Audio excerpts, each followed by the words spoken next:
আপনার কাছে কোয়েশ্চেন হচ্ছে আপনার কি টাইপের মেয়ে পছন্দ? স্টাইলিশ, সুন্দর, আমার সাথে ঘুরবে এরকম। আচ্ছা, মানে আপনার সাথে যে ম্যাচিং হবে। হ্যাঁ তো পছন্দ আছে আপনার কোনো মেয়ে? হ্যাঁ আছে, কে? আপনার মতো। আমার মতো? আচ্ছা, এখন আমাকে ইমপ্রেস করার জন্য কিছু একটা বলেন যেটা শুনে আমি ইমপ্রেস হয়ে যাই। আপনার চুলগুলো অনেক সুন্দর। আচ্ছা, সো ইন ফিউচারে আপনার ফিউচার ওয়াইফকে সব থেকে এক্সপেন্সিভ গিফট দিতে বললে কি গিফট দিবেন? Mercedes bench. ও, আপনার এতগুলো টাকা আছে আদৌ? টাকা নাই, সামনে হবে ইনশাল্লাহ। কি এমন করবেন যে সামনে এত টাকা হবে আপনার?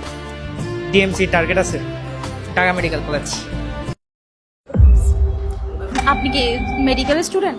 না স্টুডেন্ট না, সামনে পরীক্ষা দেব এইচএসসি 25 এইচএসসি কনফিডেন্ট আছেন জিপিএ 5 পাবেন? ইনশাল্লাহ। একটা ডক্টর তো সারাদিন পড়ালেখা করতে, আপনি তো সারাদিন মনে হয় ফ্ল্যাট নিয়ে ব্যস্ত, তাহলে কিভাবে আপনি ডক্টর হবেন? যে পারে সে সবগুলো পারে। ভালো ছিল।